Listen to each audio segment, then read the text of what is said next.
MMN സിനിമയുടെ കൊച്ചി ഷെഡ്യൂളിൽ നയൻതാര ഇന്നലെ ജോയിൻ ചെയ്തിട്ടുണ്ട്. മമ്മൂക്കയുടെ നായികയായിട്ടാണ് നയൻതാര സിനിമയിൽ അഭിനയിക്കുന്നത്. ഹൃദയപൂർവ്വം സിനിമയുടെ ഫസ്റ്റ് ഷെഡ്യൂൾ കംപ്ലീറ്റ് ചെയ്തതിനു ശേഷം ലാലേട്ടൻ MMN സിനിമയുടെ സെറ്റിലേക്ക് ജോയിൻ ചെയ്യും. തുടരും സിനിമയുടെ OTT+ സാറ്റലൈറ്റ് വമ്പൻ തൂക്കി വിറ്റുപോയിരിക്കുകയാണ്. 20 കോടിക്കാണ് സിനിമയുടെ OTT റൈറ്റ്സും സാറ്റലൈറ്റ് റൈറ്റ്സും വിറ്റുപോയിരിക്കുന്നത്. Disney+ Hotstar ആണ് സിനിമയുടെ ഡിജിറ്റൽ റൈറ്റ്സ് സ്വന്തമാക്കിയിരിക്കുന്നത്. അതുപോലെ സാറ്റലൈറ്റ് റൈറ്റ്സ് സ്വന്തമാക്കിയിരിക്കുന്നത് ഏഷ്യാനെറ്റ് ആണ്. എന്തായാലും മെയ് മാസത്തിൽ സിനിമ തിയേറ്ററുകളിൽ റിലീസ് ചെയ്യുമെന്ന് കൺഫേം ആയിട്ടുണ്ട്. എന്തായാലും തുടരും പോലെ ചെറിയ സിനിമയ്ക്ക് തന്നെ വമ്പൻ OTT ഡീലും സാറ്റലൈറ്റ് ഡീലൊക്കെ തന്നെയാണ് നടന്നിരിക്കുന്നത്. റീസെൻ്റ്ലി കുറച്ച് ഫ്ലോപ്സ് ഒക്കെ വന്നെങ്കിലും ലാലേട്ടൻ്റെ സ്റ്റാർഡത്തിന് ഒരു കുറവും വന്നിട്ടില്ലെന്ന് നമുക്ക് ഈ ഒരു OTT സാറ്റലൈറ്റ് ബിസിനസ് കാണുമ്പോൾ തന്നെ മനസ്സിലാവും. തുടരും പോലെ ചെറിയൊരു സിനിമയുടെ OTT സാറ്റലൈറ്റ് ഡീല് ഇത്രയും വമ്പൻ തൂക്കിയാണ് വിറ്റുപോയിട്ടുണ്ടെങ്കിൽ എമ്പുരാൻ സിനിമയുടെ OTT സാറ്റലൈറ്റ് റൈറ്റ്സ് തുടരും സിനിമേനേക്കാളും വമ്പൻ തൂക്കി തന്നെ വിറ്റുപോകും.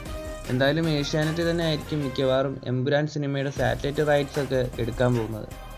കൂടുതൽ ലാലേട്ടൻ സിനിമകളുടെ അപ്ഡേറ്റുകളുമായി അടുത്ത വീഡിയോയിൽ കാണാം.